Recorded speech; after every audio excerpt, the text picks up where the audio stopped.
Every third person has some sort of cancer, ये कहते हैं। अगर एक रूम में 3 लोग हैं तो एक को कैंसर के रिस्क 50-55% से ज़्यादा है। वो इसलिए है क्योंकि जो आपका पैक्ड फूड है उसमें माइक्रोप्लास्टिक्स होते हैं।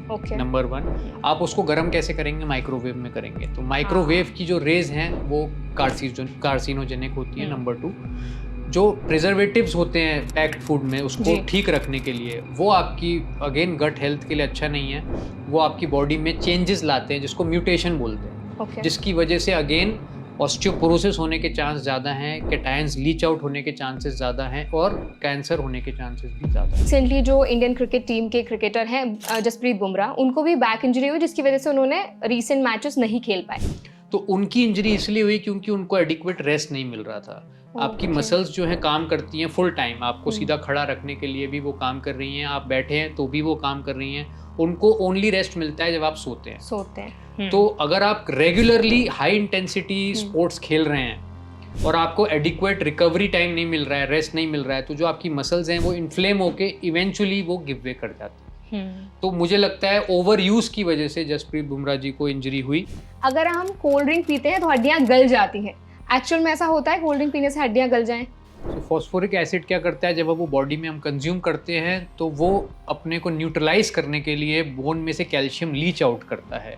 तो जिसकी वजह से आपकी बोन्स में से कैल्शियम निकलता है और वो यूरिन के थ्रू पास होता है। तो अगर आप ज़्यादा कार्बोनेटेड ड्रिंक्स लेते हैं तो आपकी बोन्स वीक होती हैं और ऑस्टियोपोरोसिस होने के चांस जल्दी होते हैं। तो एक्चुअल में दूध पीने से हड्डियां मजबूत होती हैं? ना, जो नॉनवेज खाते हैं, salmon, fish, then green leafy vegetables जो होती है, हरी सब्जियां, उसमें होता है, नट्स में होता है, आलमंड में होता है, अखरोट में होता है। बहुत सारी चीज़ें हैं जिससे आप अपनी कैल्शियम की डेली रिक्वायरमेंट की भरपाई कर सकते हैं। हड्डियों पर प्रोटीन का क्या इम्पैक्ट पड़ता है? तो ये एक मिथ है कि सिर्फ नॉनवेज से हमें प्रोटीन मिल सकता है। ट्रू। आप प्योर वेज हैं तो इनफैक्ट जो प्योर वेज लोग प्रोटीन खाते हैं उसका क्वालिटी ऐसा होता है कि बॉडी में उसका एब्जॉर्प्शन इजी रहता है। हमारी बॉडी में क्या क्या साइंस वो देती है कि हमें पता चल जाए कि हाँ हड्डी हमारी वीक हो रही है, अब हमें ध्यान देने की जरूरत है? आपको लगेगा कि कभी मेरे शोल्डर में दर्द है, कभी मेरे बैक में दर्द है, कभी हाथों में, सुबह उठ के फ्रेशनेस नहीं लगती है मुझे, मैं बहुत जल्दी थक जाता हूँ, या मुझे भूख नहीं लगती है, रात को नींद नहीं आती है, तो आपका मेटाबॉलिज्म कहीं ना कहीं डिस्टर्ब हो रहा है। हड्डियां चटकाना सही होता है? वो बेसिकली क्या होता है, वो आपकी जॉइंट्स के अंदर गैस होती है, नाइट्रोजन, वो नॉर्मल है। वो बॉडी में इसलिए होती है क्योंकि आपके जॉइंट्स को फ्री मूवमेंट के लिए कुछ फ्रिक्शन फ्री मूवमेंट चाहिए। तो वो भगवान का या बॉडी का नेचुरल प्रोसेस है। हम लोग उसको बार बार क्रैक करते हैं क्योंकि हमारी हैबिट है, हमें अच्छा लगता है क्योंकि गैस रिलीज होती है, बट वो नुकसानदायक है। आपके जॉइंट्स में अर्ली आर्थराइटिस होने के चांस हैं। अगर हम धूप में बैठते हैं या सनलाइट प्रॉपर लेते हैं तो हमारी हड्डियां मजबूत होती हैं? विटामिन D3 आपका बनता है स्किन में, तो उसके लिए आपको एटलीस्ट बोलते हैं 15 से 20 मिनट की धूप चाहिए।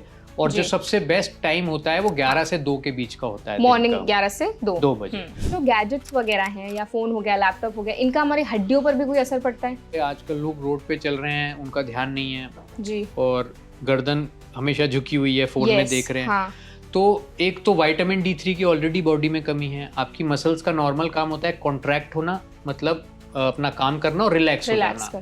बट जब डेफिशिएंसीज बॉडी में होती हैं तो इंजरी के चांसेस बढ़ जाते हैं। नमक का नाम काफी हाईलाइट होता है कि ज्यादा नमक खाने से हमारी हड्डियां गल जाती हैं, हमारी हड्डियों के लिए अच्छा नहीं होता है। सोडियम होगा आपके डाइट में, तो वो क्या करेगा कि बॉडी में से कैल्शियम को ज्यादा लीच आउट करेगा, क्योंकि उसको अपनी बॉडी से एक्सक्रीट करना है हमें यूरिन के थ्रू। तो वो कैल्शियम भी लेके आएगा, ऑक्सलेट के साथ मिक्स होगा, सोडियम के साथ मिक्स होगा और फिर एक्सक्रीट होगा, तो ऑस्टियोपोरोसिस के चांसेस बढ़ रहे हैं।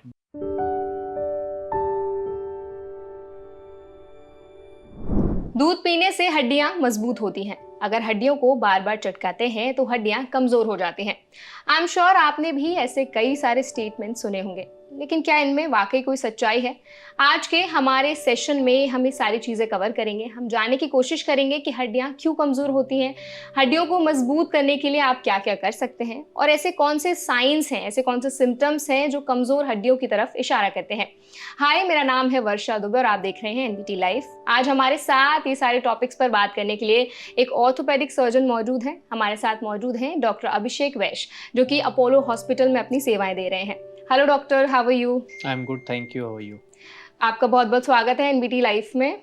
Thank you. एंड सर, जैसे कि मैंने बताया कि आज के हमारे सेशन में हम हड्डियों से जुड़ी जो चीज़ें हैं वो कवर करेंगे कि हमारी बोन्स क्यों कमज़ोर होती हैं, क्या क्या सिम्टम्स देते हैं और क्या क्या ऐसी चीज़ें हैं जिनका ध्यान देना बहुत ज़रूरी है। तो सबसे पहला सवाल मेरा आपसे ये है कि हमारी डेली लाइफ की आजकल का अगर हम अपना लाइफस्टाइल देखें तो आप देखोगे तो कमज़ोर हड्डियों के केसेस बहुत ज़्यादा देखने को मिल रहे हैं। लोगों के जल्दी एज में ही हड्डियाँ कमज़ोर हो रही हैं। ऐसी कौन सी डे टू डे लाइफ में हम गलतियाँ कर रहे हैं जिनकी वजह से हमारी हड्डियाँ कमज़ोर हो रही हैं? टॉप 3 मिस्टेक्स जो हम कर रहे हैं। तो ये बहुत वैलिड और बहुत इंपॉर्टेंट क्वेश्चन है जो बहुत कॉमनली हमसे पेशेंट्स पूछते हैं और हम उनको गाइड करते हैं। तो सबसे 3 मोस्ट कॉमन प्रॉब्लम्स जो हम देखते हैं वो आज की डेट में है सेडेंटरी लाइफस्टाइल। लोग ऑफिसेज में बैठते हैं, वर्क फ्रॉम होम करते हैं कोविड के बाद, तो उनको धूप नहीं मिलती है। तो आपको पता होगा, सबको पता है कि विटामिन D3 हमारी बॉडी में स्किन के थ्रू बनता है, सनलाइट के थ्रू बनता है। तो जब सनलाइट आपको एक्सपोजर नहीं मिलता है तो आपकी बोन्स वीक होती है, number 1। Number 2 most common problem जिसकी वजह से बोन्स वीक होती हैं वो है लॉस ऑफ एक्सरसाइज या लैक ऑफ एक्सरसाइज। हम सेडेंटरी लाइफस्टाइल करते हैं, हम ऑफिस में बैठते हैं, हम अपने बॉडी के लिए 15 या 20 मिनट भी नहीं निकालते। तो सिंपल एक्सरसाइजेज अगर हम करते हैं तो बोन्स पे लोडिंग होती है जिसकी वजह से बोन की स्ट्रेंथ बनी रहती है। If we don't use it we lose it. So जैसे बोलते हैं यूज़ इट और lose it, is something like that. अगर आप यूज़ नहीं करेंगे, आपकी बोन्स पे लोडिंग नहीं होगी तो आपकी मसल लॉस होगा और बोन लॉस होगा, जिसको सार्कोपीनिया और ऑस्टियोपीनिया भी बोलते हैं। ओके। नंबर 3 कारण है नॉट अ प्रॉपर डाइट। अगर आपकी डाइट अच्छी नहीं होगी तो आपकी बॉडी में कैल्शियम जमा नहीं होगा, विटामिन D3 मेटाबॉलिज्म लो होगा। बहुत लोग जंक फूड खाते हैं, कार्बोनेटेड ड्रिंक्स लेते हैं जिनकी वजह से बोन में जल्दी ऑस्टियोपोरोसिस होता है। तो जो बोन्स यूजुअली 50-60 की एज में ऑस्टियोपोरोटिक होनी चाहिए, आजकल हम देखते हैं 30-35 साल की उम्र में भी होती हैं। ओके, सो अभी जैसे सर आपने हमारी जो कॉमन मिस्टेक्स हम डे टू डे लाइफ में करते हैं जिनकी वजह से हमारी हड्डियां कमज़ोर हो रही हैं उसके बारे में बताया ना। आपने बताया कि अगर हम कार्बोनेटेड ड्रिंक्स पीते हैं तो उसका भी असर हमारी हड्डियों पर पड़ता है। एक बहुत ही कॉमन मिथ है कह लो या कोई चीज़ हमें सुनाई में देती है कि अगर हम कोल्ड ड्रिंक पीते हैं तो हड्डियाँ गल जाती हैं। एक्चुअल में ऐसा होता है कोल्ड ड्रिंक पीने से हड्डियाँ गल जाएं? सो ये बहुत वैलिड क्वेश्चन है बिकॉज इसमें पार्शियल ट्रूथ है। कार्बोनेटेड ड्रिंक्स में फॉस्फोरिक एसिड होता है। सो फॉस्फोरिक एसिड क्या करता है, जब वो बॉडी में हम कंज्यूम करते हैं तो वो अपने को न्यूट्रलाइज करने के लिए बोन में से कैल्शियम लीच आउट करता है। तो जिसकी वजह से आपकी बोन्स में से कैल्शियम निकलता है और वो यूरिन के थ्रू पास होता है। तो अगर आप ज़्यादा कार्बोनेटेड ड्रिंक्स लेते हैं तो आपकी बोन्स वीक होती हैं और ऑस्टियोपोरोसिस होने के चांस जल्दी होते हैं। सर यू मेंशन कि कैल्शियम का कुछ ना कुछ इंपॉर्टेंस है हमारी बोन्स के लिए। क्या इंपॉर्टेंस है? कैल्शियम कैसे हमारी बोन हेल्थ को इम्प्रूव करता है या उसका क्या कनेक्शन है? तो कैल्शियम का सिर्फ बोन्स पे ही नहीं, बॉडी में बहुत सारे सिस्टम्स पे इफेक्ट है। जैसे कि अगर हम लिस्ट करें तो हार्ट पे बहुत ज़्यादा इंपॉर्टेंट इम्पैक्ट है। कैल्शियम लो होता है तो हार्ट बीट आपकी ऊपर नीचे हो सकती है। कैल्शियम का मसल्स के फंक्शन में बहुत ज़्यादा इंपॉर्टेंट रोल है। अगर कैल्शियम लो होता है तो टेटनी हो सकती है, जो टेटनस बोल सकते हैं, मसल कॉन्ट्रैक्ट रह जाती है।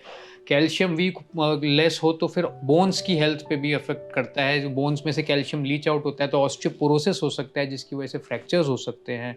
कैल्शियम का किडनीज पे बहुत इंपॉर्टेंट रोल है, लिवर पे बहुत इंपॉर्टेंट रोल है, नर्व कंडक्शन पे बहुत इंपॉर्टेंट रोल है। तो अगर कैल्शियम आपकी बॉडी में प्रॉपर नहीं रहेगा तो नर्व वेलोसिटी या कंडक्शन आपकी अच्छे से नहीं होगी जिसकी वजह से न्यूरोलॉजिकल सिम्टम्स हो सकते हैं। सो बहुत सारे सिस्टम्स हैं जिन पे अफेक्ट होता है, बट लोगों को ये नहीं पता है। लोगों को लगता है कैल्शियम मतलब bones, but actually it is a lot of other things as well. मतलब सिर्फ कैल्शियम आपकी बोन्स के लिए इंपॉर्टेंट नहीं है बल्कि आपकी बॉडी के अदर जो पार्ट्स हैं उनके लिए भी बहुत ज्यादा इंपॉर्टेंट है। अगर हम कैल्शियम की बात करें तो दूध का नाम बहुत ज्यादा हाईलाइट होकर आता है। लोग बोलते हैं कि अगर आप दूध पीते हो दूध से कैल्शियम मिलता है और हड्डियां मजबूत होती हैं। तो एक्चुअल में दूध पीने से हड्डियां मजबूत होती हैं? जी बिल्कुल होती हैं। एक्चुअली में अगर आप देखें तो हमारी बॉडी को कैल्शियम की जो डेली रिक्वायरमेंट है वो अराउंड 1000 मिलीग्राम्स पर डे है। तो बच्चों में समवेयर अराउंड 700-800 चाहिए, एडल्ट में 1000 मिलीग्राम चाहिए और ओल्ड एज में जैसे हम जाते हैं जब 50 से ऊपर तो 1200 mg पर डे चाहिए। तो यूजुअली अगर हम अपनी डाइट प्रॉपर रखें तो 80% कैल्शियम हमें अपनी डाइट से मिल सकता है। ये एक मिथ है कि हम ओल्ड हो गए हमें कैल्शियम की टैबलेट लेनी ही है। ऐसा नहीं है। अगर आपकी डाइट प्रॉपर है तो आपको कैल्शियम की टैबलेट लेने की ज़रूरत नहीं है। तो अगर आप अपनी डाइट में कैल्शियम प्रॉपर रखें, जैसे कि डाइट के जो रिच ऑफ कैल्शियम जो होती हैं वो मान लीजिए दूध, योगर्ट, ना जो नॉनवेज खाते हैं salmon, fish, then green leafy vegetables जो होती है, हरी सब्जियां, उसमें होता है, नट्स में होता है, आलमंड में होता है, अखरोट में होता है। बहुत सारी चीज़ें हैं जिससे आप अपनी कैल्शियम की डेली रिक्वायरमेंट की भरपाई कर सकते हैं। अभी आपने ना कुछ फूड आइटम्स की बात की, कुछ ड्राई फ्रूट्स हैं जिनमें कैल्शियम्स होता है, कुछ और फ्रूट्स हैं या फूड आइटम्स हैं जिनमें कैल्शियम की मात्रा आपको भरपूर मिलती है। लेकिन जब कैल्शियम का नाम आता है, सिर्फ दूध का नाम आता है, लोगों को लगता है सिर्फ दूध से ही उनको कैल्शियम मिलता है और वही उनकी हड्डियों के लिए फायदेमंद होता है जी। और आपने बताया कि नॉनवेज भी आप खा सकते हो, उससे भी आपको कैल्शियम मिलता है। लेकिन नॉनवेज में ना प्रोटीन की मात्रा भी होती है। करेक्ट। क्या प्रोटीन का हमारी हड्डियों पर गलत असर पड़ता है? हड्डियों पर प्रोटीन का क्या इम्पैक्ट पड़ता है? तो ये बहुत अच्छा क्वेश्चन है, हमने अभी इस पे बहुत रिसर्च की है। Okay. तो पहले माना जाता था कि ऑस्टियोपोरोसिस सबसे इम्पोर्टेंट चीज़ है ओल्ड एज में, बट ऐसा नहीं है। मसल मास भी बहुत इंपॉर्टेंट रोल प्ले करता है और मसल और बोन इंटरलिंक्ड है। Okay. तो मैंने जैसे बताया, मसल की वीकनेस जो ओल्ड एज में होती है उसको सार्कोपीनिया बोलते हैं और बोन की वीकनेस को ऑस्टियोपीनिया या ऑस्टियोपोरोसिस बोलते हैं। Okay. तो मसल्स एक्ट करती हैं जब वो बोन में अटैच होती हैं। अगर आपकी बोन्स वीक होंगी तो आपकी मसल्स भी वीक होंगी। तो सिर्फ कैल्शियम या बोन्स की स्ट्रेंथ को रखना अच्छा इम्पोर्टेंट नहीं है, सिर्फ हालांकि बोन की मसल मास जो मसल मास उसको रखना भी बहुत इंपॉर्टेंट। तो protein intake is very important. जहाँ तक नॉनवेज की बात है तो ये एक मिथ है कि सिर्फ नॉनवेज से हमें प्रोटीन मिल सकता है। ट्रू। आप प्योर वेज हैं तो इनफैक्ट जो प्योर वेज लोग प्रोटीन खाते हैं उसका क्वालिटी ऐसा होता है कि बॉडी में उसका एब्जॉर्प्शन इजी रहता है, डाइजेस्ट भी इजीली होता है। डाइजेशन इजी होता है। जब बॉडी में प्रोटीन डाइजेस्ट होगा तभी वो बॉडी को लगेगा। नॉन वेजिटेरियन सोर्सेज से प्रोटीन आपको मिलता है लेकिन वो बहुत रफ रॉ फॉर्म में होता है, तो उसको डाइजेस्ट करने के लिए बॉडी को ज्यादा एनर्जी यूज करनी पड़ती है। तो ये मिथ है कि हम प्रोटीन लेते हैं नॉनवेज से तो हम ज्यादा प्रोटीन डाइट खा रहे हैं, बट ऐसा नहीं है। मतलब वेज जो फूड है उनसे भी हमें प्रॉपर प्रोटीन मिल सकता है। एब्सोल्युटली। और जरूरी नहीं है कि आपको नॉनवेज डाइट पर ही डिपेंड होना है। करेक्ट। ऑल्सो सर, एक बात बहुत कॉमन है कि एज के साथ हड्डियां कमजोर हो जाती हैं। लोगों को लगता है कि हड्डियां अगर कमजोर हो रही हैं तो मे बी एज की वजह से है और बाकी कुछ हेल्थ इशू नहीं हो सकता है। क्यों हड्डियां कमजोर होती हैं? कि एक्चुअल में सिर्फ एज फैक्टर ही इंपॉर्टेंट है, बाकी फैक्टर्स भी कहीं ना कहीं अपना रोल प्ले करते हैं? राइट। तो बोन मेटाबॉलिज्म हम देखें तो बोन में 3 तरह की सेल्स होती हैं। ऑस्टियोब्लास्ट जो कि बोन फॉर्मिंग सेल है, मतलब जो बोन बनाती हैं, ऑस्टियोसाइट जो मैच्योर बोन सेल्स हैं, और ऑस्टियोक्लास्ट मतलब ऐसी सेल्स जो कि बोन को हड्डी में से कैल्शियम झाड़ती हैं। तो ये नॉर्मल प्रोसेस है, बोन बनती है, बॉडी में रहती है और फिर दिस इज नॉर्मल।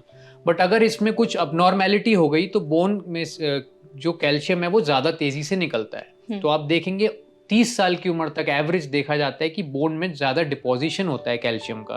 तो बच्चों से अर्ली एडल्ट तक अगर आप देखेंगे नॉर्मल आपकी जंक फूड भी खा रहे हैं, डाइट प्रॉपर नहीं है, तो आपको ज़्यादा पता नहीं चलेगा। बट 30-35 की एज के बाद आप एकदम से देखेंगे बॉडी में पेन स्टार्ट हो गए, ऑस्टियोपोरोसिस की प्रॉब्लम स्टार्ट हो गई। ऐसा क्यों है? क्योंकि 30 ईयर्स के बाद जो बोन बैंक है, जो आपकी बॉडी में बोन कैल्शियम डिपॉजिट हुआ है, वो झड़ने लग जाता है। तो डिपोजिशन कम होता है और डिग्रेडेशन ज़्यादा होता है। इसलिए 30 ईयर्स के बाद आपको आपकी बॉडी का ज़्यादा ध्यान रखना है, ऑस्टियोपोरोसिस ना हो। तो जितना आप पहले कैल्शियम लेते थे उसके कंपैरिजन में आपको ज़्यादा लेना है। सेकेंडली आपका डाइजेशन भी थोड़ा सा स्लो हो जाता है। तो आप जब यंग हैं तो आपकी बॉडी में कैल्शियम का एब्जॉर्प्शन ज़्यादा अच्छा है। आप जितनी मात्रा ले रहे हो उसमें से मेजॉरिटी एब्जॉर्ब हो रहा है। बट जैसे जैसे आप एज होते हैं तो आप जितना ले रहे हैं उतना एब्जॉर्ब नहीं हो रहा है। तो यू नीड मोर, आपको ज़्यादा चाहिए। दैट इज़ वाई बोलते हैं विथ एज कैल्शियम बॉडी से निकलता है, बोन्स वीक होती हैं, वो सच है।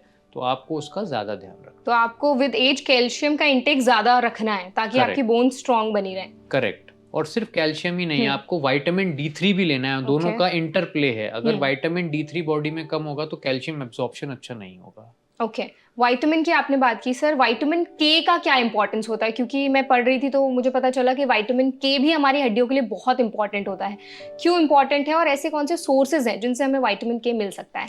विटामिन के का सबसे इंपॉर्टेंट रोल है बॉडी में कोएगुलेशन में, ब्लड क्लॉटिंग में बहुत इंपॉर्टेंट है। मतलब क्लॉट होने नहीं देता है? हाँ, क्लॉटिंग के जो पाथवे है जिसकी वजह से क्लॉट्स होते हैं, तो उसके लिए विटामिन के की बहुत इंपॉर्टेंट रोल है। अगर उसकी डेफिशिएंसी होगी या मात्रा ज़्यादा होगी तो क्लॉटिंग आपका डिस्टर्ब हो सकता है। और ये सारे जो आयंस हैं, जैसे सोडियम हो गया, पोटेशियम हो गया, कैल्शियम हो गया, ये इंपॉर्टेंट रोल करते हैं प्ले। जो सेल्स हैं हमारे, उसके ऊपर कुछ रिसेप्टर्स होते हैं जो कि बॉडी के अंदर मेटाबॉलिज्म को फास्ट या स्लो करते हैं। तो इनका अगर कुछ भी प्रॉब्लम होगा तो उसकी वजह से आपका कैल्शियम भी अफेक्ट होगा। मैग्नीशियम का बहुत इंपॉर्टेंट रोल है, जैसे आपने बोला पोटेशियम का बहुत इंपॉर्टेंट रोल है। तो सबका इंटरप्ले है। अगर कोई भी आयन कम हो गया तो दूसरी चीज भी अफेक्ट होती है। मतलब सारे जो विटामिन है कहीं ना कहीं को रिलेटेड है। करेक्ट। और सबका बैलेंस्ड क्वांटिटी में होना बहुत इंपॉर्टेंट है। ऑल्सो जब हमारी हड्डियां कमजोर होने लगती हैं, हमारी बॉडी में क्या क्या साइंस वो देती है कि हमें पता चल जाए कि हाँ, हड्डियां हमारी वीक हो रही है, अब हमें ध्यान देने की जरूरत है? तो आपको सबसे पहले बहुत ज़्यादा जल्दी थकावट होने लगेगी। आपको लगेगा कि कभी मेरे शोल्डर में दर्द है, कभी मेरे बैक में दर्द है, कभी हाथों में। सुबह उठ के फ्रेशनेस नहीं लगती है मुझे, मैं बहुत जल्दी थक जाता हूँ, या मुझे भूख नहीं लगती है, रात को नींद नहीं आती है। तो आपका मेटाबॉलिज्म कहीं ना कहीं डिस्टर्ब हो रहा है। आपका बॉवल हैबिट, जो सुबह आप मोशन जाते हैं, वो आपको टाइमली नहीं हो रहा है। यू नो, छोटी छोटी चीजें आप नोटिस करेंगे जो आप पहले आसानी से कर लेते थे, अब नहीं कर पा रहे हैं। तो दैट इज इंडिकेशन कि आपको कुछ बॉडी में मेटाबॉलिक प्रॉब्लम है। बहुत लोग सोचते हैं कि मेरे कंधे में भी प्रॉब्लम है, घुटने में भी है, कमर, तो ये सब अलग अलग प्रॉब्लम्स हैं। बट ऐसा नहीं है। बॉडी आपको अलग अलग तरीके से बता रही है कि एक ही प्रॉब्लम है। अगर आपने रूट कॉज पकड़ लिया तो ये जो बाकी के जॉइंट्स में प्रॉब्लम है उससे आप समाधान पा सकते हैं। सर, जितने भी आपने आई थिंक सिम्टम्स बताए हैं वो ऐसे स्पेसिफाई नहीं कर रहे कि हड्डियों की प्रॉब्लम है। जैसे आपने बताया बाल मूवमेंट्स में आपके कुछ डिफरेंस दिख सकता है, आपको थोड़ा जो आप डेली एक्टिविटीज कर रहे हैं वो थोड़ा डिफिकल्टी के साथ आप करेंगे। Correct. लेकिन वो डिफरेंशिएट कैसे क्रिएट होगा, लाइक डिफरेंस कैसे क्रिएट होगा, कैसे वो पहचान सकते हैं कि ये हड्डी की प्रॉब्लम है या ये हमारी जो नॉर्मल है इस पर इतना ज्यादा ध्यान देने की जरूरत नहीं है, या दिस इज समथिंग जो इजिली क्योर हो सकता है? तो सबसे पहले तो ऑस्टियोपोरोसिस की अगर बात करें तो ऑस्टियोपोरोसिस को बोलते हैं साइलेंट डिजीज। अच्छा। तो ऑस्टियोपोरोसिस के पर से कोई सिम्टम्स नहीं होते, दैट इज वाई वो ज्यादा खतरनाक है। ऑस्टियोपोरोसिस अंदर ही अंदर से आपकी बॉडी में हड्डी कमजोर हो रही है, और आपको जब, कुछ लोगों को जब पता चलता है जब उनको फ्रैक्चर हो जाता है। फ्रैक्चर ऑस्टियोपोरोसिस की वजह से कैसा होता है, आप खड़े हैं, बाथरूम जाते जाते हल्के से ट्रिप होके गिर गए, आपकी कूल्हे की हड्डी टूट गई, तो कोई सिम्टम नहीं होता। It is a silent disease, इसीलिए ज्यादा खतरनाक है। आपकी बॉडी आपको छोटे छोटे सिग्नल देगी कि आपकी थकावट ज्यादा हो रही है, बाकी जोड़ों में दर्द हो रहा है। आपको जो इंजरी पहले आपकी 2-3 दिन में ठीक हो जाती थी, अब उसको हफ्ता 10 दिन लग गए। तो आपने जैसे पूछा कैसे पहचाने, तो अगर आपकी कोई इंजरी हुई है, सपोज आपका पैर मुड़ गया या आप कुछ भारी सामान उठा रहे, आपका दर्द 2 या 3 दिन से ज्यादा परसिस्ट कर रहा है, तो उस टाइम में आपको सोचना चाहिए कि कुछ और प्रॉब्लम चल रही है। आपको अपने डॉक्टर के पास जाके कंसल्ट करना चाहिए, अपने टेस्ट कराने चाहिए, और अगर ये प्रॉब्लम है तो इसको अर्ली करेक्ट करना चाहिए। मतलब अगर आपको ऐसे कोई सिम्टम्स दिख रहे हैं तो तुरंत आपको एक्शन लेने की जरूरत है। करेक्ट। ऑल्सो सर, कुछ लोग होते हैं ना, उनकी हड्डियां चटकती है, हड्डियां चटकने की आवाज आती है बैठते उठते, या फिर वो खुद से ही अपना हड्डियां चटकाते हैं। तो एक्चुअल में हड्डियां चटकाना सही होता है, और ये क्यों होता है? लाइक हड्डियां चटकाने से क्या कनेक्शन है? राइट। तो हड्डी चटकाना एक कॉमन वर्ड हो गया। बेसिकली 2 तरह इसमें हम इसको डिवाइड कर सकते हैं। एक है हम जॉइंट्स को क्रैक करते हैं, क्रैकिंग ऑफ जॉइंट्स। जो लोगों की बहुत नकल्स क्रैक करने की हैबिट होती है, तो वो बेसिकली क्या होता है, वो आपकी जॉइंट्स के अंदर गैस होती है, नाइट्रोजन। वो नॉर्मल है, वो बॉडी में इसलिए होती है क्योंकि आपके जॉइंट्स को फ्री मूवमेंट के लिए कुछ फ्रिक्शन फ्री मूवमेंट चाहिए। तो वो भगवान का या बॉडी का नेचुरल प्रोसेस है। हम लोग उसको बार बार क्रैक करते हैं क्योंकि हमारी हैबिट है, हमें अच्छा लगता है क्योंकि गैस रिलीज होती है। बट वो नुकसानदायक है, आपके जॉइंट्स में अर्ली आर्थराइटिस होने के चांस हैं, बिकॉज आप उस कुशन को हटा रहे हैं बार बार। जब आप क्रैक करते हैं, वो गैस रिलीज होती है, वो बॉडी आप गैस वापस बनाती है। ये process after a few cycles चला जाता है, तो आपके जॉइंट्स में अर्ली आर्थराइटिस होने के चांस होते हैं। मतलब अगर आप ज्यादा हड्डियां चटकाते हैं तो आर्थराइटिस हो सकता है उसकी वजह से। तो ये अच्छी हैबिट नहीं है। लोग बोलते हैं कि हड्डियां चटकाने से स्ट्रेस रिलीज हो जाता है। आपको अच्छा लगता है, एक तरह से रिलीज होता है ना बॉडी से, अगर गैस रिलीज होता है तो यू फील नाइस, आपको अच्छा लगता है, बट वो आपके जॉइंट्स के लिए अच्छा नहीं है।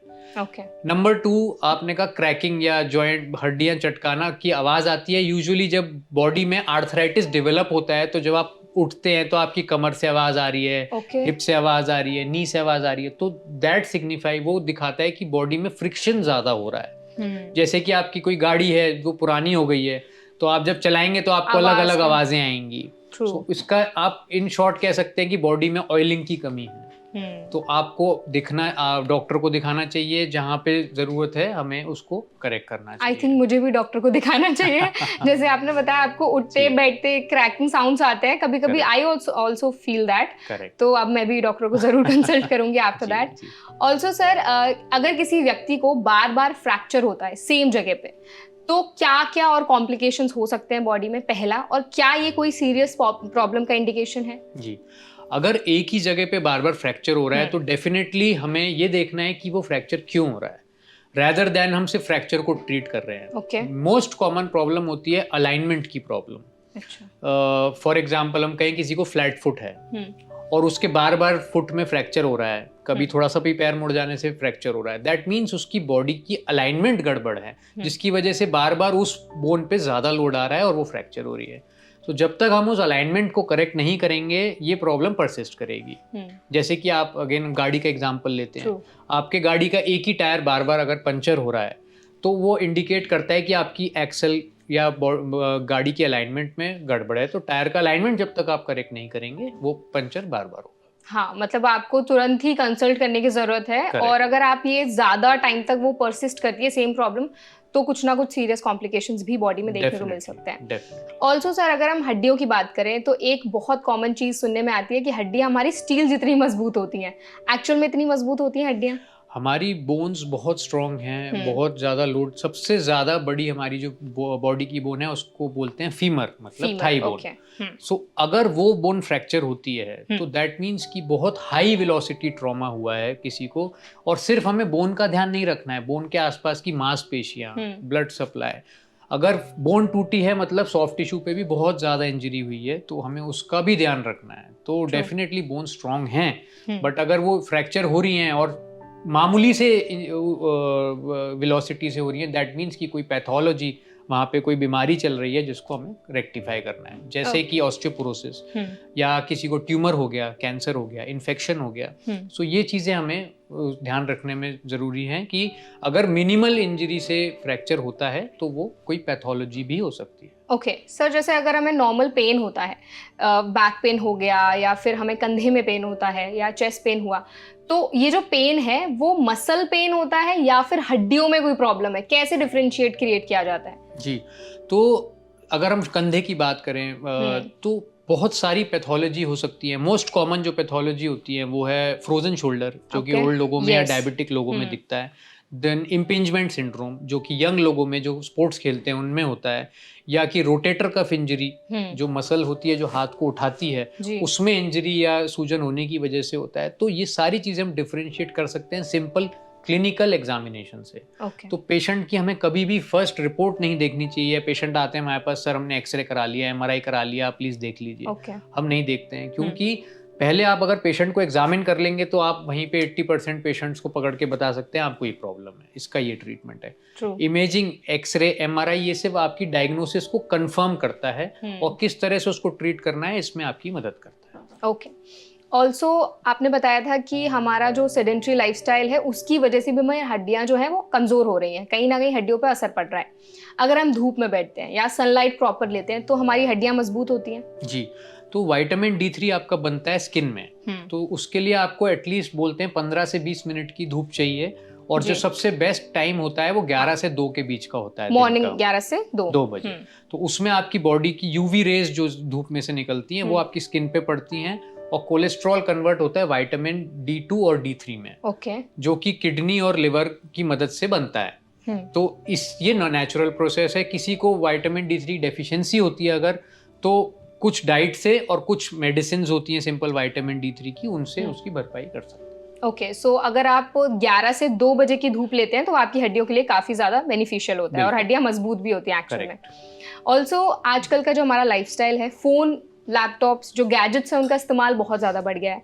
कहीं ना कहीं हमारी नीड भी है, क्योंकि हम उसको अवॉइड भी नहीं कर सकते, छोड़ भी नहीं सकते। तो जो गैजेट्स वगैरह हैं या फ़ोन हो गया, लैपटॉप हो गया, इनका हमारी हड्डियों पर भी कोई असर पड़ता है? जी बिल्कुल पड़ता है। आप देखेंगे आजकल लोग रोड पे चल रहे हैं, उनका ध्यान नहीं है जी। और गर्दन हमेशा झुकी हुई है, फ़ोन में देख रहे हैं। हाँ। तो एक तो विटामिन D3 की ऑलरेडी बॉडी में कमी है। आपकी मसल्स का नॉर्मल काम होता है कॉन्ट्रैक्ट होना, मतलब अपना काम करना और रिलैक्स हो जाना। बट जब डेफिशिएंसीज बॉडी में होती हैं तो इंजरी के चांसेस बढ़ जाते हैं। जब आप कंटिन्यूसली फ़ोन पे हैं तो आपकी गर्दन की मसल्स हमेशा काम कर रही हैं, कंटिन्यूसली वो झुकी हुई हैं, तो यहाँ पे गर्दन के एरिया में सर्वाइकल होना या उसकी वजह से इन्फ्लेमेशन होना बहुत कॉमन है। शोल्डर जॉइंट्स की मसल्स वीक हो जाना वो बहुत कॉमन है। आप अगर फ़ोन देख रहे हैं तो आप रात भर फ़ोन देख रहे हैं, ऑकवर्ड पोस्चर में लेट के फ़ोन देख रहे हैं, तो वहाँ पे इंजरी होने के चांसेस हैं। फिर आप अगर रात को सोते नहीं हैं प्रॉपर, तो सबसे ज़्यादा बॉडी का जो रिपेयर मैकेनिज्म, जो रिकवरी होती है, वो रात में होती है। तो अगर आप रात को लेट सोते हैं तो आपके हार्मोनल चेंजेस भी बहुत ज़्यादा हो रहे हैं, डिस्टर्बेंसेस हो रहे हैं, तो उसकी वजह से भी आपकी बोन हेल्थ पे फ़र्क पड़ेगा। पैराथॉर्मोन ज़्यादा रिलीज होगा। बॉडी में एक हार्मोन होता है पैराथॉर्मोन, क्या करता है? उसका काम है बॉडी में बोन्स में से कैल्शियम को निकाल के ब्लड में लाना। तो अगर ये ज़्यादा रिलीज होगा तो आपकी बोन में ऑस्टियोपोरोसिस भी हो रहा है। तो बहुत सारे मल्टीपल रीजंस हैं कि अगर आप ज़्यादा गैजेट्स यूज़ करेंगे तो फिर आपको इंजरी और बोन हेल्थ आपकी पुअर होने के चांसेस ज़्यादा है। ओके, तो ये थी हमने गैजेट्स की बात डिस्कस की। अगर हम फूड की बात करें तो नमक का नाम काफ़ी हाईलाइट होता है कि ज़्यादा नमक खाने से हमारी हड्डियां गल जाती हैं या हमारी हड्डियों के लिए अच्छा नहीं होता है। बट नमक is like the basic requirement, हमें खाने में ज़रूरी है, आयोडीन मिलता है हमें उससे। तो क्या एक्चुअल में ज़्यादा नमक खाने से हमारी हड्डियों पर कुछ बुरा असर पड़ सकता है? जी, तो नमक का अगेन जैसे मैंने बोला, बॉडी में कैटायंस होते हैं, सोडियम, पोटेशियम, कैल्शियम, इनका बहुत ज़्यादा रोल होता है बिकॉज बहुत सारे रिसेप्टर्स होते हैं बोन के ऊपर, मसल के ऊपर, जिन पे ये काम करते हैं। तो अगर हाई कैल्शियम होगा, हाई सोडियम होगा आपके डाइट में, तो वो क्या करेगा कि बॉडी में से कैल्शियम को ज़्यादा लीच आउट करेगा, क्योंकि उसको अपनी बॉडी से एक्सक्रीट करना है हमें यूरिन के थ्रू।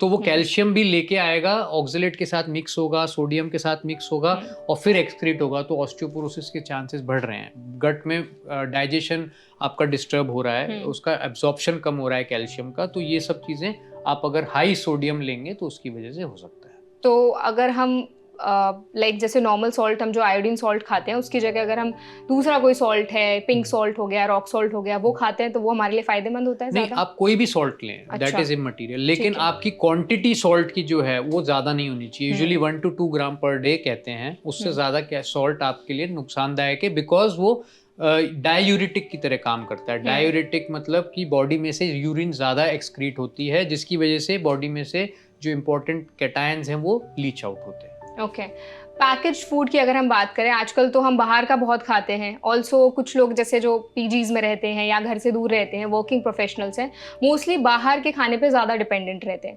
पैकेज फूड हमारी हड्डियों को कैसे खराब करता है या क्या इम्पैक्ट पड़ता है उस पर? जी, तो पैकेज फूड बहुत डेंजरस है आपकी हेल्थ के लिए हर तरह से। हम आजकल देख रहे हैं कैंसर का जो इंसिडेंस है वो बहुत ज़्यादा बढ़ गया है। तो every third person has some sort of cancer, ये कहते हैं।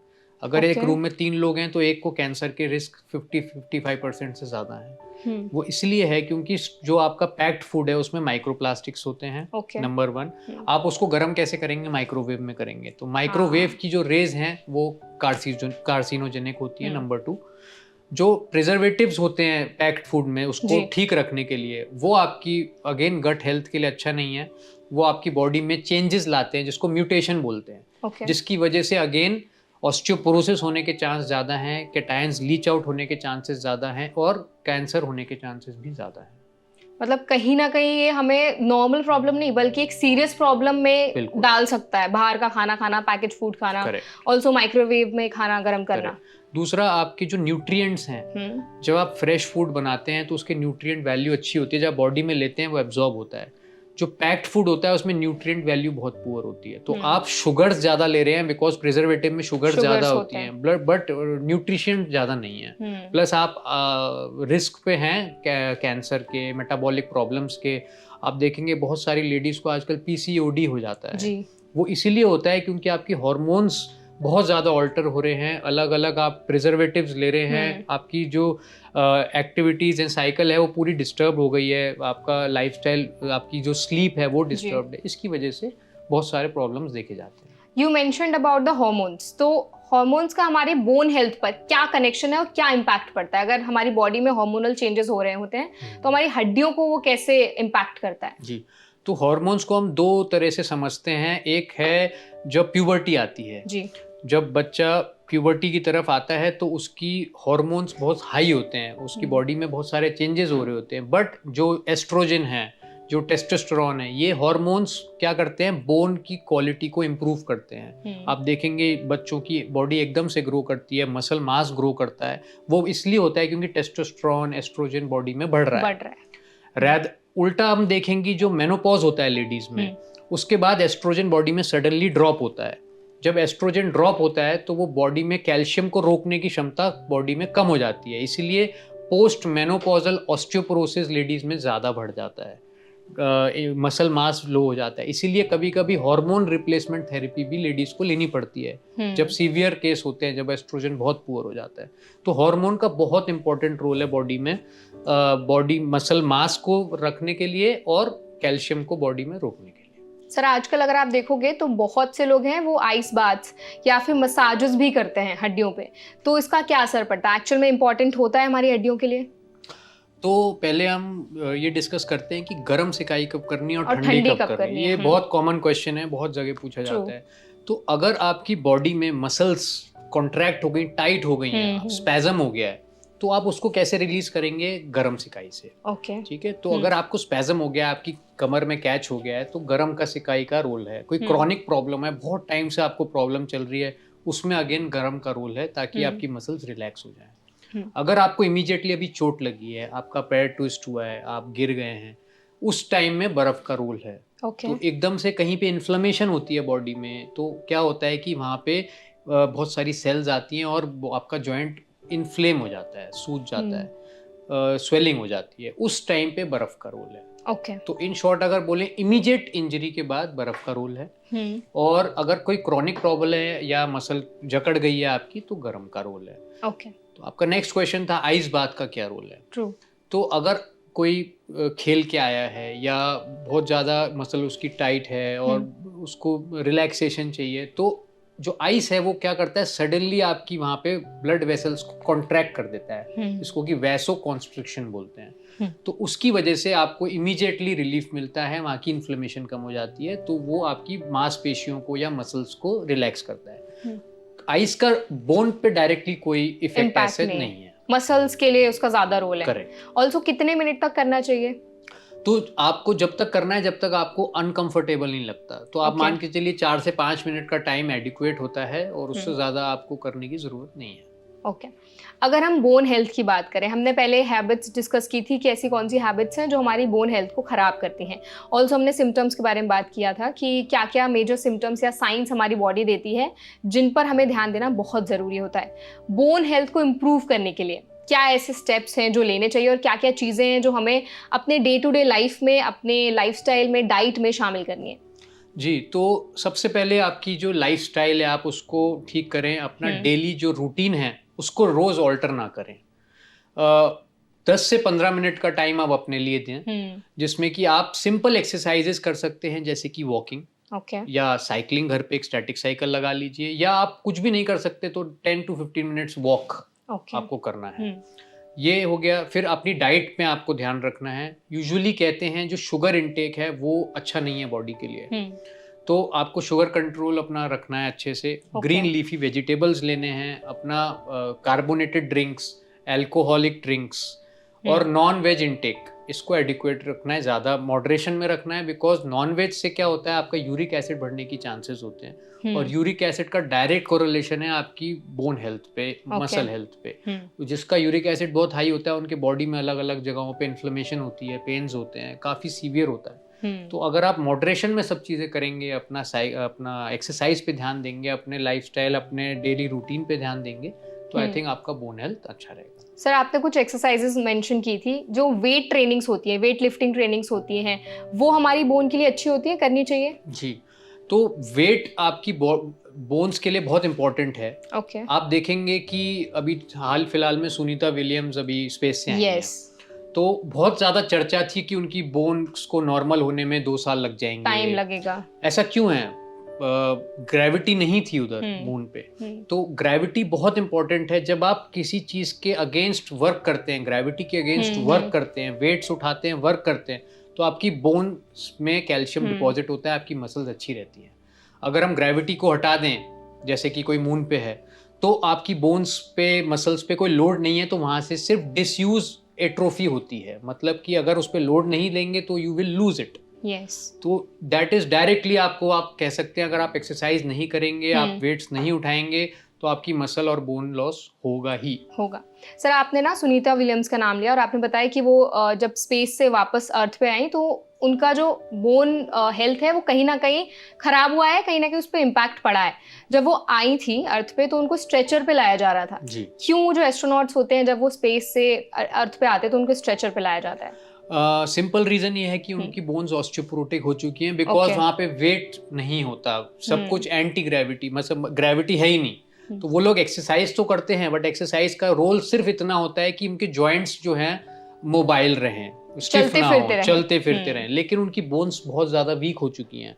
तो अगर वो अर्थ पे आते ही खड़े होने की कोशिश करेंगे तो बहुत सारे फ्रैक्चर्स होने के चांस हैं। मसल्स ऑलरेडी बहुत वीक हैं, तो उनको एक स्पेशल सेटअप में पहले धीरे धीरे एक्सरसाइज वापस कराई जाएंगी। उनकी मसल गेन, मसल मास, उनको ग्रेविटी से वापस परिचय कराया जाएगा कि ग्रेविटी के अगेंस्ट काम करना कैसा होता है।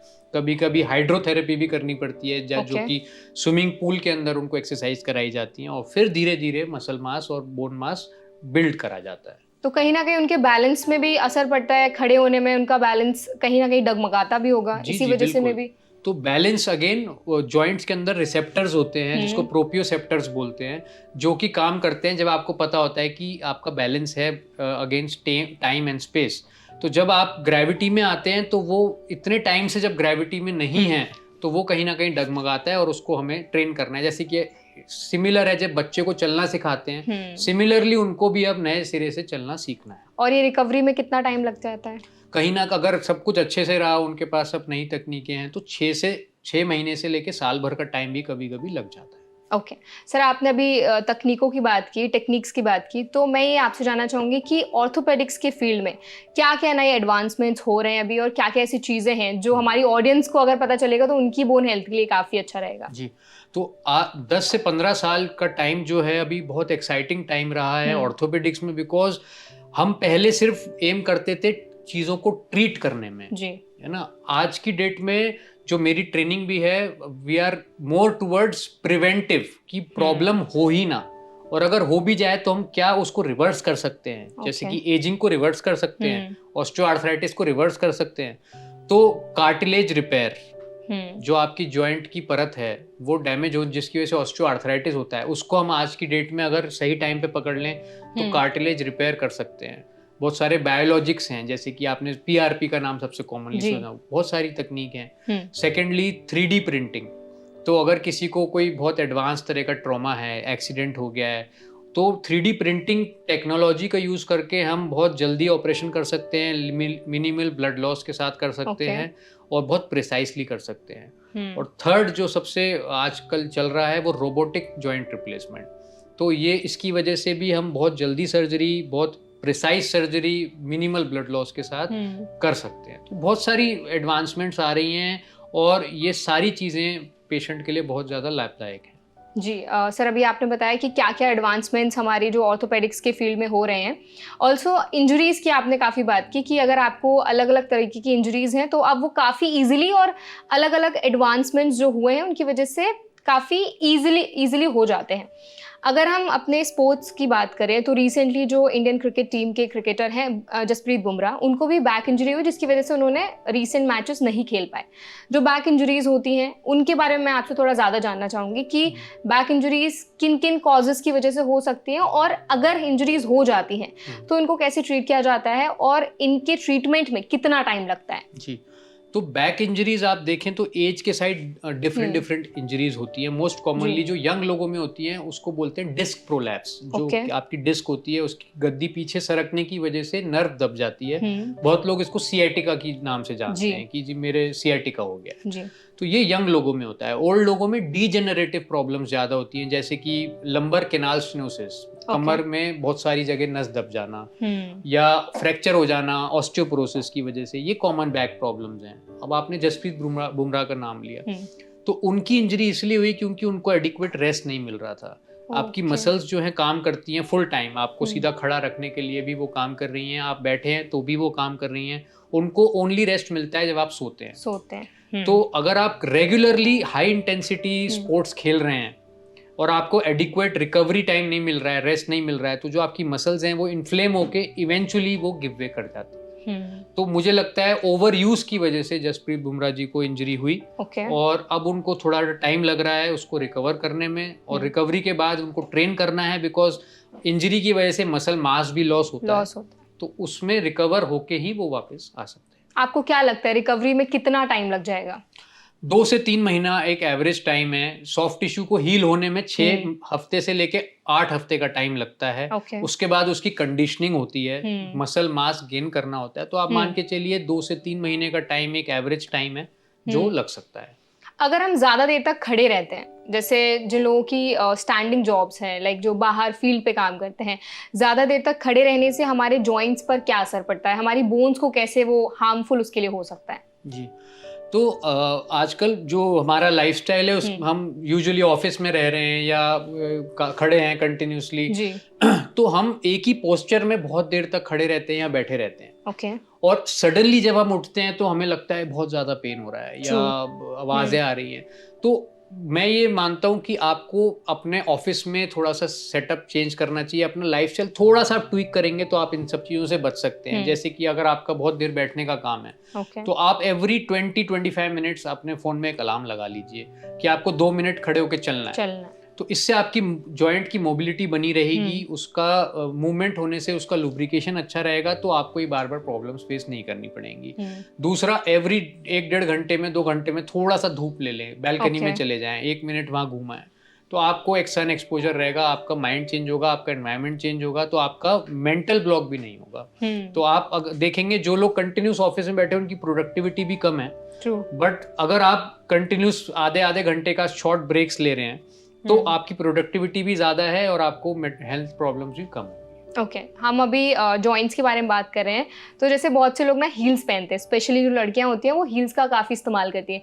हील्स का हमारे घुटनों पर क्या असर पड़ता है? खराब हो सकते हैं हील्स की वजह से घुटने? जी, ये बहुत वैलिड क्वेश्चन है और बहुत इंपॉर्टेंट है, बिकॉज हील्स क्या करती हैं, आपके बॉडी वेट को आगे लेके जाती हैं। तो हील्स जब आप पहनते हैं तो आपका सारा लोड जो है आपके 4 फुट पे आता है, मतलब कि आपके टोज पे आता है, और आपका जो बॉडी का सेंटर अलाइनमेंट है वो सेक्रम, ये पेल्विक बोन के पास जाना चाहिए, वो आगे आ जाता है शिफ्ट। तो आपका मेजर लोड अब नीज पे आ रहा है। तो अगर आप कंटिन्यूस हील्स पे चलेंगे ज्यादा टाइम पे, तो आपको 3-4 जो सबसे कॉमन प्रॉब्लम हो सकती है वो है बैक पेन, जल्दी नी में ऑस्टियोआर्थराइटिस हो जाना, आपके टोज में बनियन बन सकते हैं या डिफॉर्मिटी बन सकती है पैर। आपने देखा होगा जो लोग ज्यादा हील पहनते हैं उनके टोज भी टेढ़े होने लग जाते हैं, पैर में सूजन होने लग जाती है, एड़ी में घाव होने लग जाते हैं, और ये सब प्रॉब्लम्स की वजह से अर्ली एजिंग भी होने लग जाती है।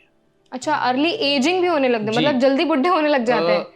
आप कह सकते हैं ऑस्टियोआर्थराइटिस एक तरह से एजिंग है घुटनों का। तो जो नी की एजिंग की हम बात कर रहे हैं, तो नी की एजिंग अगर आपकी 50-60 साल में होनी थी, अब अर्ली ऑस्टियोआर्थराइटिस स्टार्ट हो गया तो 40-45 की उम्र में भी आपके जोड़ खराब होने लगेंगे। तो अब जो लोग हील्स पहनते हैं उनको भी कहीं ना कहीं सतर्क हो जाना चाहिए, अलर्ट हो जाना चाहिए कि कम से कम हील्स का इस्तेमाल करें। तो मॉडरेशन में आप पहने, मतलब आप कहीं जा रहे हैं 15-20 मिनट, हाफ एन आवर, वो ठीक है, बट आप साथ में अपने फ्लैट्स भी रखें। जब आप कहीं पे बाहर जा रहे हैं आप पहने, बट उसके बाद उतार के अपने फ्लैट्स पहन लें। और यूजुअली ये भी कहा जाता है अपने जो सोल हैं, अपने अलग अलग तरह के सोल के शूज पहनने चाहिए, ताकि एक तरफ से घिसाव ना हो। डिफरेंट तरह से रहेगा तो आपके जो पैर हैं वो प्लायबल रहेंगे और एक जगह पे लोड नहीं है। वही मैं आपसे पूछने वाली थी कि किस तरह के अगर हम स्लीपर्स या शूज या फ्लैट्स पहनते हैं तो वो हमारे पैरों के लिए, हमारे बोन्स के लिए, जॉइंट्स के लिए अच्छे होते हैं। जी, तो यूजुअली जो मैकेनिकल एक्सेस, जो अगर फिजिक्स की थोड़ी बात करें तो आपकी बॉडी का अलाइनमेंट 180 डिग्रीज होना चाहिए। अब कभी कभी आप देखेंगे सबका 180 नहीं होता है, आपकी बनावट ऐसी होती है, किसी को फ्लैट फुट होता है, किसी के नॉक नीज होते हैं, किसी के बो लेग्स होते हैं। तो आपके फिजिशियन आपको अच्छे से इवेल्युएट करके कह सकते हैं कि आपको क्या प्रॉब्लम है, आपके अलाइनमेंट में कहाँ पे कमी है, तो उसको करेक्ट हमें करना चाहिए अर्ली टू अर्ली, और उसके हिसाब से आपको फुटवेयर पहनना चाहिए। तो ऐसा कोई वन रूल फिट्स ऑल नहीं है। हम लोग कुछ ऐसी चीज करते हैं जिसको बोलते हैं 3D स्कैनिंग। अच्छा। तो 3D स्कैनिंग से आपके फुट का हम अलाइनमेंट देखते हैं, उसके बाद आपको जो डिफॉर्मिटी है उसके हिसाब से हम इंसोल आपके स्पेशल बनवाते हैं, जो आप पहनेंगे तो आपका अलाइनमेंट 180 डिग्रीज हो सकता है। ओके। ऑल्सो हाइड्रेशन का हमारी बोन हेल्थ पर क्या असर पड़ता है? हाइड्रेशन कितना इंपॉर्टेंट है हमारी बोन्स के लिए? जी, तो हाइड्रेशन बहुत इंपॉर्टेंट है, बिकॉज आपकी बॉडी का सारा मेटाबॉलिज्म पानी, आपकी बॉडी 70% पानी है। तो अगर पानी आप नहीं लेंगे तो आपके बॉडी के मेटाबॉलिज्म ठीक से काम नहीं कर सकता। सबसे कॉमन जो प्रॉब्लम लो हाइड्रेशन या पुअर हाइड्रेशन की वजह से हमें देखा जाता है वो है हाई यूरिक एसिड की प्रॉब्लम। यस। तो यूरिक एसिड की प्रॉब्लम दो तरह से हो सकती है, या तो आपकी बॉडी में प्रोटीन इंटेक बहुत ज्यादा है जिसकी वजह से यूरिक एसिड ज्यादा बन रहा है, एक। दूसरा, आपकी बॉडी से यूरिक एसिड का एक्सक्रीशन कम हो रहा है, बॉडी से निकल कम रहा है क्योंकि बॉडी में हाइड्रेशन कम है। यस। तीसरा, हाइड्रेशन की वजह से अगर आपकी प्रॉपर नहीं होगी तो आपकी किडनी पे ज्यादा लोड आएगा, वो जल्दी फेल हो सकती है। हड्डियों की प्रॉब्लम होने का रिस्क किन लोगों को ज्यादा रहता है? जैसे अभी आपने बताया कि अगर आप पानी ज्यादा नहीं पीते हैं तो मोस्टली क्या होता है, ऑफिस कल्चर में इतना या तो लोगों के पास टाइम नहीं होता है, या फिर वो भूल जाते हैं कि हमें पानी भी पीना है। तो बहुत सारी अलग अलग लाइफस्टाइल के लोग हैं। करेक्ट। तो किन लोगों को ज्यादा बोन के इश्यूज होने के चांसेस होते हैं? तो बोन के इश्यूज आजकल हम देख रहे हैं बच्चों से लेके बूढ़ों तक सबको हो रहे हैं। बच्चों को, क्योंकि आजकल जो बच्चे पहले बाहर पार्क में खेलते थे अब वो वीडियो गेम खेल रहे हैं घर में बैठ के, तो धूप नहीं लग रही, विटामिन डी की कमी है जिसकी वजह से बोन रिलेटेड प्रॉब्लम्स हैं। यंग लोग जो कि पहले बहुत कॉमनली स्पोर्ट्स खेलते थे अब वो वीकेंड वॉरियर्स हो गए हैं, सैटरडे संडे में बाहर जाते हैं। तो बॉडी आपकी कंडीशन नहीं है, स्पोर्ट्स इंजरीज बहुत ज्यादा हो रही है। ओल्ड लोगों को देखें तो उनका बोन क्वालिटी पुअर है, ऑस्टियोपोरोसिस है। अब उनको है कि हमें खेलना है, हमें जाना है, वो छोटा सा भी इंजरी होता है तो उनको फ्रैक्चर होने के चांस हैं, तो ऑस्टियोपोरोटिक फ्रैक्चर होते हैं। तो हर लाइफस्टाइल या हर एज के लोगों में आजकल बोन हेल्थ की इश्यूज आ रहे हैं, और अगर इसको जितनी जल्दी हम रिकॉग्नाइज करेंगे उतनी जल्दी हम इससे छुटकारा पा सकते हैं। ऑल्सो सर, घंटों घंटों जैसे हम व्हीकल चलाते हैं, बाइक हो गया, कार हो गया, उसका हमारे सिटिंग पोस्चर पर कुछ असर पड़ता है, हमारी हड्डियों पर कुछ असर पड़ता है? जी, तो पोस्चर आपने कहा बहुत इंपॉर्टेंट है ये, कि इसको हम कुछ बोलते हैं वर्क स्टेशन मॉडिफिकेशन या अर्गोनॉमिक रिहैब। ओके। इसका मतलब है कि आपका पोस्चर हम करेक्ट कर सकते हैं। जैसे जो लोग बहुत ज्यादा देर गाड़ी में बैठते हैं, जैसे कि ड्राइवर्स हो गए, इनका कंटिन्यूस पूरे दिन गाड़ी चलाने का काम है। किसी की हाइट लंबी है बट वो भी नीचे छोटी गाड़ी में बैठ के गाड़ी चला रहा है, तो उसको अपनी हाइट के हिसाब से गाड़ी की सीट को एडजस्ट करना आना चाहिए। 90 डिग्री से ज्यादा लो सिटिंग नहीं होनी चाहिए। आपकी लोअर बैक को सपोर्ट होना चाहिए, प्रॉपर बैक को सपोर्ट होना चाहिए। आप देखेंगे बहुत लोग ऑफिस में काम करते हैं, आगे बढ़ के कंप्यूटर पे काम करते हैं, तो वो पोस्चर अच्छा नहीं है, आपको रियलाइज नहीं होता बट आपकी मसल्स कंटिन्यूस काम कर रही हैं, उसको रेस्ट ही नहीं मिल रहा है। तो हाई चेयर होनी चाहिए जिसपे आपको नेक का सपोर्ट है, एवरी 15 मिनट्स आपको स्ट्रेच करना है। आपका कंप्यूटर आपके पास आना चाहिए रेदर देन आप लैपटॉप के पास जा रहे हैं। तो ये छोटी छोटी चीजें अगर हम मॉडिफाई कर देंगे तो हम बहुत सारी प्रॉब्लम से बच सकते हैं। आप हमारी ऑडियंस को बता सकते हैं कि करेक्ट सिटिंग पोस्चर क्या होता है, बैठ के उनको समझ आ जाए कि हमें यहाँ इस पोजीशन में बैठना है? जी, तो नंबर 1 हम नेक पोजीशन को देखेंगे तो आपका नेक हमेशा शोल्डर के लेवल से आगे नहीं कभी भी आना चाहिए। तो एक तो है आपका नेक हमेशा रिलैक्स्ड होना चाहिए, इस तरह से स्लाउच नहीं करना है। आपका लोअर बैक, अगर कुर्सी पे हम बैठे हैं तो पीछे पूरा टिक के उसको सपोर्ट होना चाहिए, कुर्सी में आगे नहीं हमें बैठना है। शॉर्ट टाइम के लिए बैठ सकते हैं बट मेजर काम हमें पीछे टिक के बैठना है। आपकी कुर्सी टेबल तक जानी चाहिए रेदर देन आप टेबल की तरफ जा रहे हैं। आपके पैर जो हैं वो थोड़े से रेस्टेड होने चाहिए, आपके नीज 20 to 30 डिग्रीज बेंड होने चाहिए, और वो कुर्सी जमीन पे अगर नहीं टच हो रहे हैं तो छोटा स्टूल लीजिए, उस पे उसको रेस्ट देना है ताकि आपकी काफ, आपकी हैमस्ट्रिंग मसल्स रिलैक्स्ड हैं। और आफ्टर एवरी 10-15 मिनट्स आपको काफ पंप्स करने हैं, मतलब एंकल का जब आप मूवमेंट ऊपर नीचे करेंगे तो आपकी मसल्स काम करेंगे और ब्लड फ्लो आपका नीचे से ऊपर बढ़ेगा। तो ये सिंपल 2-3 चीजें हैं जो आप कर सकते हैं जो एडिक्वेट आपकी ब्लड फ्लो को कंटिन्यूस रखेगा और आपकी इंजरीज के चांसेस कम रहेंगे। अभी जिस तरह से मैं बैठी हुई हूँ, क्या ये करेक्ट पोजीशन है बैठने की? तो ये करेक्ट पोजीशन है फॉर 10-15 मिनट्स, लेकिन आप उससे ज्यादा बैठेंगे आपका अपर बॉडी या आपका नेक सपोर्टेड नहीं है, क्योंकि ये लो रेस्ट चेयर है। हाई सपोर्ट वाली जो चेयर होती है उसमें आपका अपर बैक और नेक भी रेस्टेड रहता है। तो लॉन्ग सिटिंग है आपका 8-10 घंटे का, 5 घंटे का बैठने का काम है, तो ये चेयर आपके लिए ठीक नहीं है। Okay, so at last sir कोई मैसेज आप हमारी ऑडियंस को देना चाहेंगे ताकि वो अपनी हड्डियों का अच्छे से ख्याल रख पाएं और उनको पता हो कि हमें ये पर्टिकुलर चीज़ें हैं वो नहीं करनी है, और अगर हम ये चीज़ें करते हैं तो हमारी हड्डियों के लिए हेल्पफुल हो सकते हैं? जी, तो सिंपल सबसे इम्पॉर्टेंट मैसेज है कि अपना डाइट, अपना डेली हैबिट्स, अपनी लाइफस्टाइल को एक मॉडरेशन में रखें, अच्छा खाएं, कुछ एक्सरसाइज करें। आपको कोई इंजरी होती है या कोई पेन होता है जो कि 2-3-4 दिन से ज़्यादा परसिस्ट कर रहा है और आपको उसके लिए बार बार दवा लेनी पड़ रही है, वो इंडिकेशन आपकी बॉडी आपको बता रही है कि इसको चेक कराएं। और आजकल हर प्रॉब्लम का अगर टाइमली ट्रीटमेंट हो जाए तो बहुत अच्छा रिजल्ट आता है। तो अपने डॉक्टर से मिलें और शर्माएं नहीं। बहुत लोग सोचते हैं कि इंडिया में वो कल्चर है कि चलने देते हैं, अभी तो चल रहा है, तो वो इस स्थिति में लोग आते हैं कि उस टाइम पे कुछ भी नहीं हो सकता। अगर आप अर्ली आ जाएंगे तो आप बहुत सारी प्रॉब्लम से बच सकते हैं। तो मुझे लगता है कि अवेयरनेस जो हम आज ये कर रहे हैं, तो ये भी एक अवेयरनेस का है और बहुत अच्छा कार्यक्रम है जिसकी वजह से लोगों को अवेयरनेस होती है और लोग इसको टाइमली ट्रीट कर सकते हैं। Thank you so much doctor for such an insightful session, and I hope जो भी इन्फॉर्मेशन आज आपने हमारी ऑडियंस के साथ शेयर की है उनको काफ़ी हेल्पफुल लगी होगी, और अपना कीमती वक्त हमें देने के लिए आपका बहुत बहुत धन्यवाद। Thank you Varsha, thank you.